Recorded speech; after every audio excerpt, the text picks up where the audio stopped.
Friends, welcome to this afternoon session of the second day of this meditation workshop. In the morning, I was telling you stories about creation, stories about a story form of the totality of creation, about how the soul was born, how these things happened, how the mind was attached, how time and space came into being, how we are living in a world of negativity.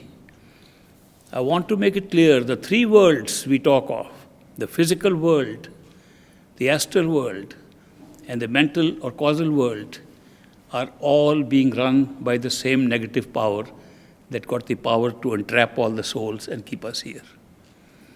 Going into these three worlds is not going back home. If any masters take us to this level of the first, second, or third stage of the physical, astral, or causal level, they have not taken us back home. They are still working in the area of the negative power.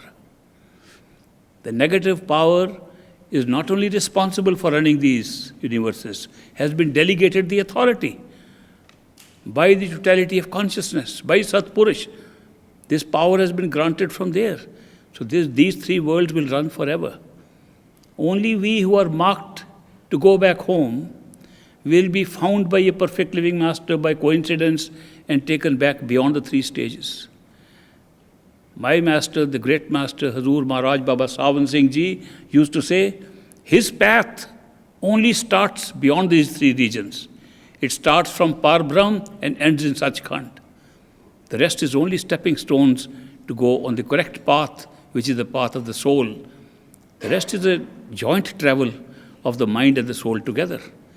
Therefore, don't forget that we are living in a creation that may be the creation of the ultimate creator, but is now being managed and run by delegated authority of a negative power. So what does the negative power do? It fights for every soul that a perfect living master wants to take out. Therefore, it will create all negativity it possibly can, and you will therefore notice it in your own life, that when you are trying to make progress, some negative things will come around you and attack you and try to sway you away. It's their function to do that, to protect the wholeness of this three-world situation of time and space of the negative power. Not only that, whenever a perfect living master appears anywhere on this planet, a large number of other masters will appear of the negative power. And they will promise you the same things. They will promise to take you to Sachkhand, but their Sachkhand is within the realm of the three worlds, and they take you up to that. Therefore, it's very confusing for some people. And yet I say that even if you find such a master who takes you within these fields, go ahead. Don't worry. Don't get frightened by the negative power. Go ahead, but keep on seeking for your true home. And even after the negative power has taken you anywhere or not taken you anywhere, a perfect living master will find you. The secret is your seeking. And therefore, don't be frightened by the fact that there may be many masters who are negative teachers. They are negative, but they pretend to be real. Why? Because that's their role. Their role is to sway every soul away, to make it difficult, because they feel every soul leaving from here is igniting this in so many other souls who will also leave. Therefore, the negative power is very careful to protect the soul that has got. Indeed, to put the story again in the story form, the same negative power who stood in the river, a river of creation, or whatever you call it, some river, it wasn't a river, but let's call it a river, who worshipped in that river by standing on one leg for 73,000 yugas, is still standing there, asking for more souls. I believe it is so said that 74,000 yugas have passed since the negative creator of Kal, time, stands there and is begging for more souls to come into his realm, because he feels too many have already escaped through the help of the perfect living masters. So I am mentioning this to you, this part of the story, only to remind you that it is not a wonder that there should be negative people around us. It's not a wonder there should be negative masters around us. It's no surprise. They will be there. They always are there. In fact, great master said that whenever there is a perfect master anywhere on this planet, at least 10 or 11 other masters will be around there doing that. Of course, since then, since great master passed away in 1948, the number of masters has multiplied a lot all over the world. Even in his time, he used to say that there are more masters than disciples left. But today also, it's become a good business. People are making money out of this business. Remember, perfect living masters never have charged anything for spiritual service. Never will. One first sign. Where you pay a fee for getting spirituality, that cannot be spirituality. It's a simple point. Therefore, they always come to give, not to take. They give what they can. They earn their livelihood in the ordinary way in which we all do. They all work. They all earn their livelihood and sustenance of themselves and their families with their own earning. They do not use a disciple's donations or a disciple's contribution to arranging meetings and so on for their personal use. If anything like that is happening, you can be sure that cannot be the work of a perfect living master. So therefore, remember, perfect living masters come to give. The sign that they do not charge anything, the sign that their love is unconditional, the sign that they always love you no matter who you are and how you are. These are real big signs. The sign that they pull you from the heart in spite of the opposition of the mind is one of the signs of that. But don't be afraid of this fact that there is negativity around. This is a negative world. All these three worlds are negative worlds. And yet we have to make progress to that. There was a friend of mine, a disciple of the great master. He went overseas during the World War II and he came back and somebody told him during his trip abroad that, you talk of the 5 stages of spiritual ascent. 3 of them are of Kal, negative power. How come you are worshipping the negative power? Because the 5 words you are using represent these 5 stages. Why are you repeating these 5 words? You should repeat only 2.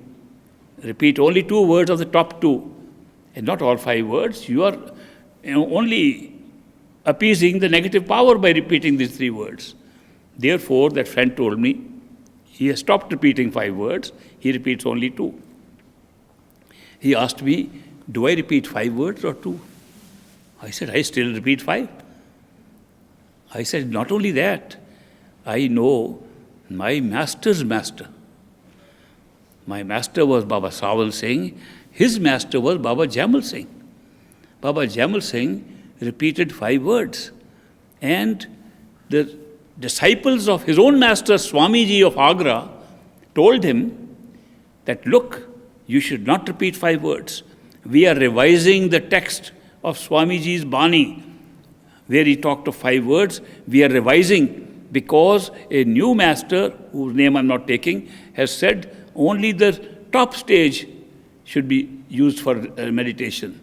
And he said you don't even have to use 2 stages. Use only 1 stage because the top stage has only one name called Radha Swami. They also said that if you go higher up in the highest region in Sachkhand and beyond, in Anami Desh, which has no name, you will still hear the sound Radha Swami. When Baba Jamal Singh heard that, he said, do you know there is no sound there? Do you know there is nothing at all beyond Sachkhand that can be heard, touched, tasted? Otherwise, it wouldn't be called Alak, Agam, Anami. Why would it be called Anami if you can speak names there? And how can a name be that powerful sound that we are talking of? I will stick to 5 words that my master Swamiji gave me. Only on that basis he was excommunicated from the executive board of the Radha Swami Satsang from Agra. I'm only mentioning historical fact that because people have this kind of an argument, we go into these kind of academic things and we forget the real message. I told this friend of mine who had come back from overseas, I reminded him of this story, and then I said, I do 5 words because they work for me. I don't believe in anything that doesn't work. I'm a very practical man. I'm not going by any academic discussion on this at all. You tell me something, it works better, I'll take it. If you have nothing better but just discussion of something, I'm not a game for that. But if you have a question, I can find an answer for you.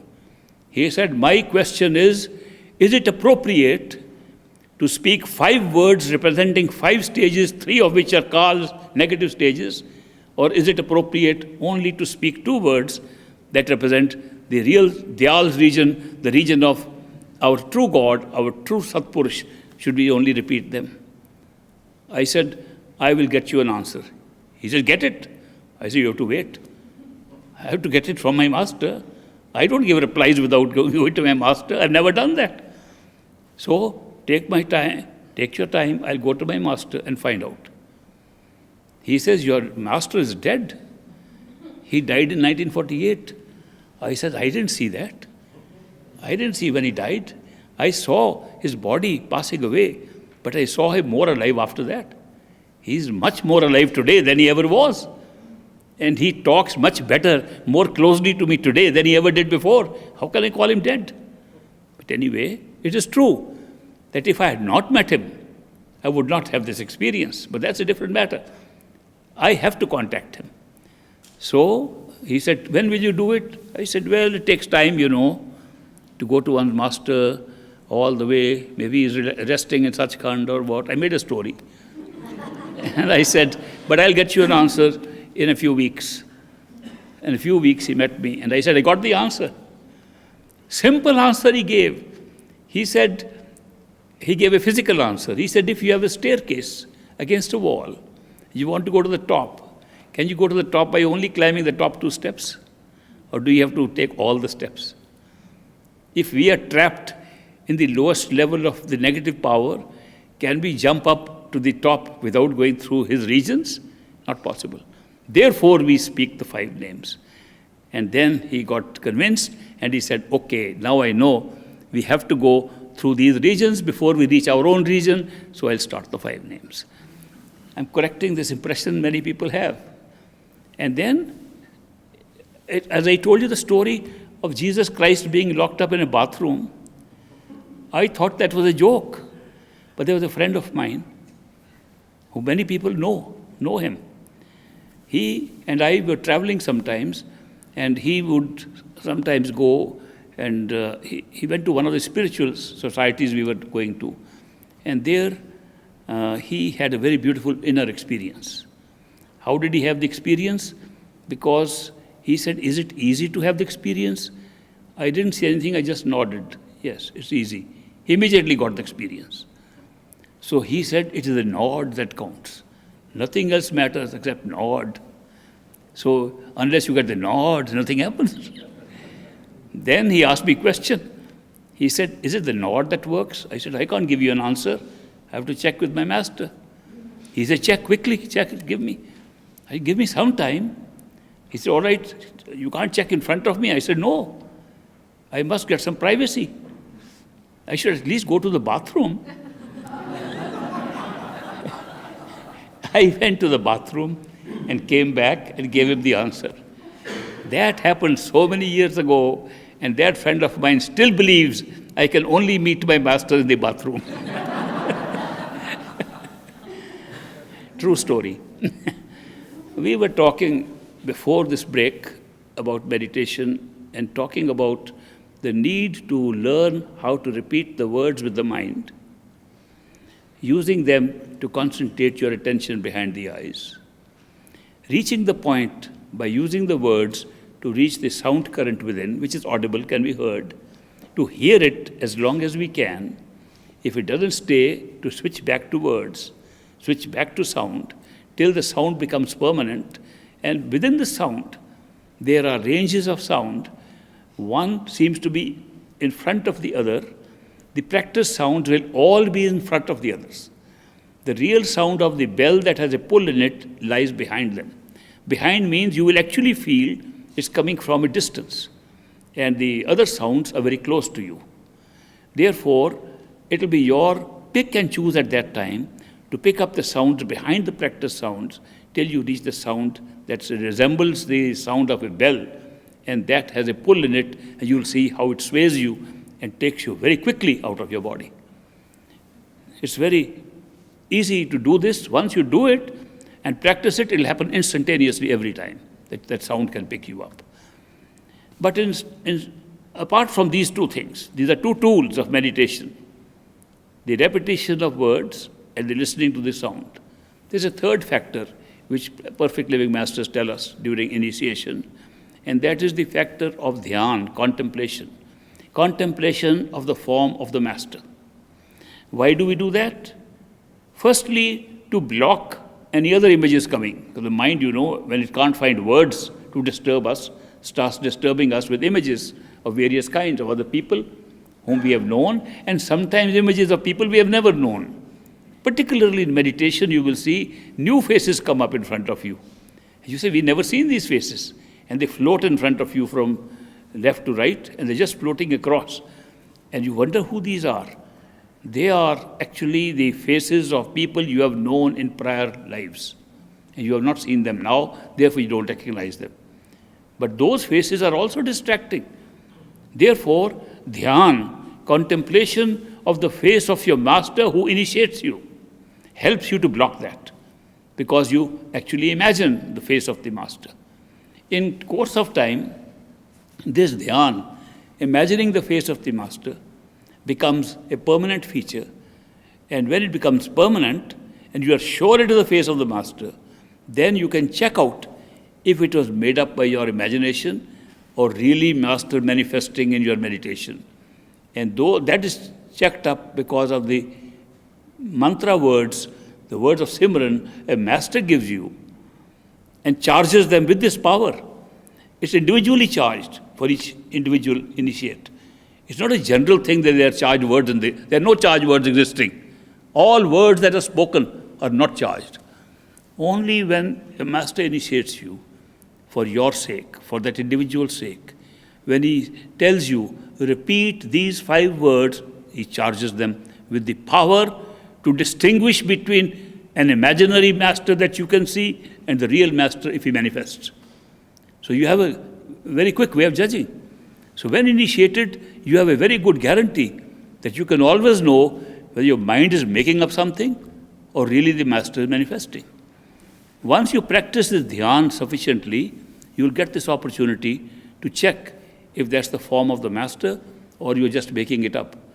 And once it is the form of the master, after checkup, you can talk to the master, get answers within, and have a permanent companionship and friendship that will never disappear after that. Any time you'll close your eyes, he'll be there. Later on, without closing your eyes, he'll be there. You'll see him with you. You'll be driving your car, he'll be sitting next to you. You'll be walking, he'll be walking with you. You'll be flying in the sky, he'll fly with you. You'll doing anything, he's with you. He'll hold your hand and take you back to your true home, stage by stage, through all the 5 stages. It's dhyan, therefore, contemplation of the face of the master, is a very important part of meditation and should be used in conjunction with others. When you are doing dhyan, you can use it with the Simran, because during Simran, other images start coming in. And you can't block them by more words. Therefore, you block them with the dhyan or contemplation of the face of your master. And during the listening to the sound, the dhun process or the shabad or sound, when you hear the sound, if these images come in front of you, they can be blocked by using the form of the master and contemplating upon it. These are a few tips. We will now try to practice this again. Let's do a brief practice. We'll do more practice tomorrow, but today let's have a brief session when you find out that these 3 things, those who are initiated can use the form of the master.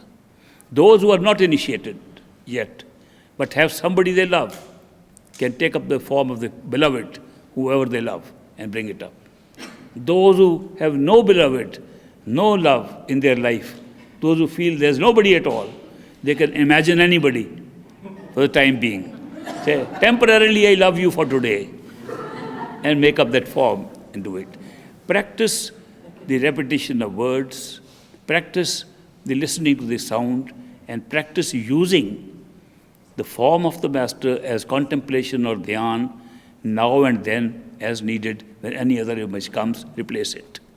Close your eyes, go back to your meditation chamber behind the eyes in the head.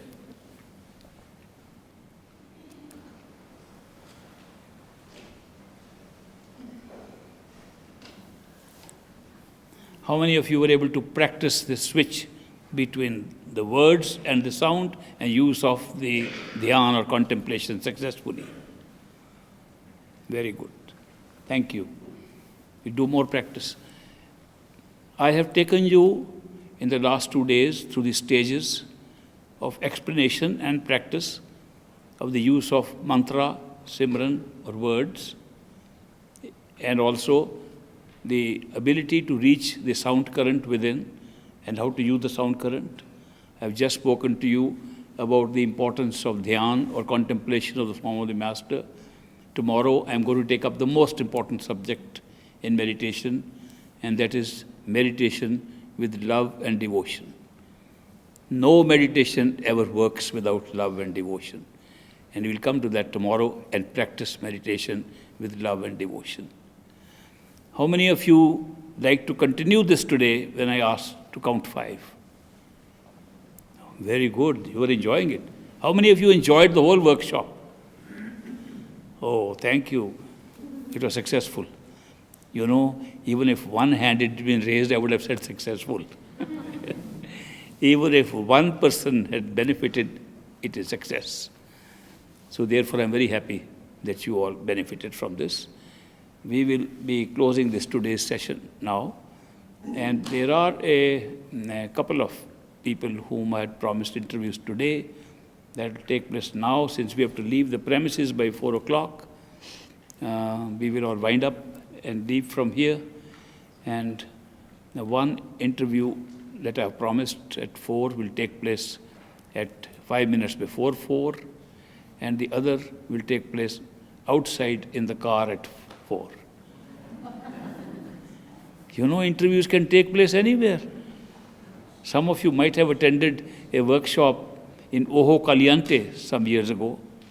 There's a springs in New Mexico, hot springs. Those hot springs are very unique.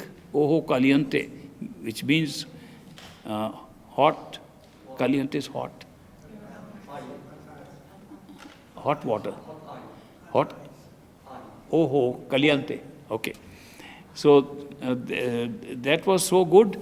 There are 5 spring waters, 5 natural springs.